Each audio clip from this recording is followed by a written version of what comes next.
উপদেষ্টার যে বাসভবন আছে এটা ঘেরাও থেকে শুরু করে স্বরাষ্ট্র উপদেষ্টাকে ল্যাংটা করে এই শাহবাগ মোড়ে বাংলাদেশের মানুষজন ঝুলাবে, এটা স্পষ্ট মনে রাখেন। আরেকটা কথা বলি, এই যে 9 তারিখের কথা বলছি, আমরা দেখতে পাচ্ছি বিভিন্ন রাজনৈতিক দলের নেতৃবৃন্দ বর্তমানে তথাকথিত সময়ে তারা ফেসিস্টকে তাদের নির্বাচনী প্রচারণায় তাদেরকে নিয়ে নির্বাচনী প্রচারণা করছে, তাদেরকে ধিক্কার ও তীব্র নিন্দা জানাই। আপনারা শুধুমাত্র কিছু ভোটের কারণে এই শহীদদের রক্তের সাথে আহত জুলাই যোদ্ধাদের সাথে গাদ্দারি করতে পারেন না। আপনারা, আমরা খেয়াল করছি এই নির্বাচন চলাকালীন সময়ে বিভিন্ন উপজেলাতে ফেসিস্টকে পুনর্বাসন করছেন। যারা ফেসিস্টকে পুনর্বাসন করবেন তাদের জবাব আমরা ইনশাল্লাহ দেব।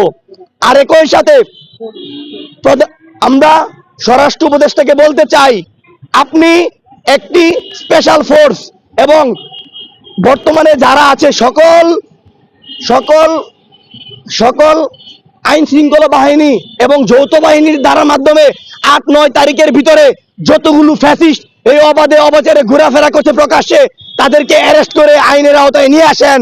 না হয়তো এই খুনিগুলো আবারও আমাদের ভাইদেরকে রক্ত নিবে, কাউকে হত্যা করবে, গুম করবে, মেরে ফেলবে। জুলাই গণ অভ্যুত্থানে আমাদের সারা বাংলাদেশে অসংখ্য ছাত্র প্রতিনিধি, শিক্ষার্থী ভাই বোনেরা, অসংখ্য এটা একটু আবার স্লিপ করেন। হ্যাঁ, আমি বলছি আপনারা যদি ভারতের দোসর, ভারতের দালাল এজেন্টরা আমাদেরকে ফলো করে, আপনারা দেখেছেন ইতিপূর্বে বেশ কিছু কথা আমি আইন উপদেষ্টা এবং স্বরাষ্ট্র উপদেষ্টার বিপক্ষে গিয়ে বলেছি, যেটা সত্য আমি সেটা বলেছি। এবং খেয়াল করেছি যে সেই কথা বলার কারণে আমাকে বিভিন্নভাবে সাইবার বুলিং এর আমাকে শিকার হইতে হয়েছে। আমার সিনিয়ররা আমাকে বিভিন্ন রকম ভাবে হ্যারাসমেন্ট করেছে। তো আমি বলতে চাই, সে যতই সিনিয়র হোক না কেন, সে যেই হোক না কেন, আমি আমার মতো কথা বলে যাব। সেই জন্য যদি আমাকে মেরে ফেলে, আমার কথা তারা বন্ধ করতে পারবে না। আমার এই কণ্ঠস্বর যতদিন পর্যন্ত থাকবে ততক্ষণ পর্যন্ত আমি অন্যায়ের বিরুদ্ধে কথা বলে যাব। সে প্রধান উপদেষ্টাই হোক কিনা, বা সে যত বড় রাজনৈতিক দলের চেয়ারম্যান বা সভাপতি হোক কিনা, আমি কথা বলে যাব।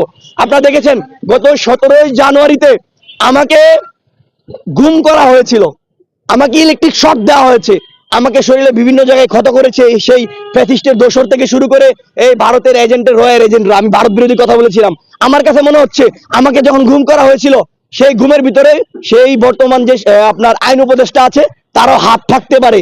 কেননা আমার কাছে মনে হচ্ছে এটা, কারণ আমি মনে করছি, কারণ আমি যখন ওনাকে প্রকাশ্যে জুতা দেখিয়েছিলাম, এটা কেন হতে পারে, তাই বলে আমার কথা তারা থামাতে পারবে না। এবং আমি সেই সকল বড় ভাইদের উদ্দেশ্যে বলতে চাই, যারা 15 আগস্টের পরে এই সচিবালয়ে গিয়ে বিভিন্ন জায়গায় সুযোগ সুবিধা নিচ্ছেন, তাদেরকে এই নির্বাচনের পরে আবারও প্রকাশ্যে আনা হবে। আপনারা দেখেছেন যে ফেসিস্ট আমলে যতগুলো অপকর্ম ফেসিস্টের দোসররা করেছে, এগুলো কিন্তু তারা ক্ষমতা থাকা অবস্থায় পায় নাই, বাংলাদেশের মানুষ জানতে পারে নাই তাদের কৃতিত্বগুলো। কিন্তু তাদের যখন ক্ষমতা চলে গিয়েছে, তখন কিন্তু সবাই জানতে পেরেছে। একই সাথে আমরা বলতে চাই, নির্বাচনের পরে যতগুলো আপনার হচ্ছে এই বড় ভাইরা যারা আছেন না, এই সমন্বয়কধারী বড় বড় নেতা যারা আছেন না, যারা হচ্ছে এছাড়া অন্য যে লোকজন যারা আছেন, যারা সচিবালয়ে বড় বড় উপদেষ্টার সাথে মিলেমিশে বিভিন্ন রকম অর্থনৈতিক মামলা বাণিজ্য, টেন্ডার বাণিজ্য, চাঁদা বাণিজ্য, ব্যবসা বাণিজ্য করেছেন, প্রত্যেকটার বাংলাদেশের মানুষ প্রত্যেকটার হিসাব নিবে। এবং আমি বলছি, আমাকে কথা বন্ধ করাইতে পারবেন না, আমাকে মারে ফেলতে হবে। যদি মারে ফেলেন তাহলে আমার কথা বন্ধ করতে পারবেন, এছাড়া আমার কথা বন্ধ হবে না। আমি কথা বলেই যাব, কারণ কথা বলা নিশ্চিত মৃত্যু জেনে জন্মগ্রহণ করেছি সত্য কথা বলার জন্য। আমার কিসের ভয়? এখনো পর্যন্ত বহুবার আমাকে আক্রমণ করা হয়েছে, বহুবার হত্যার হুমকি দেওয়া হয়েছে। আমি ভয় পাই না, আগামীতেও পাবো না। আপনারা জানেন এই দীর্ঘ প্রায়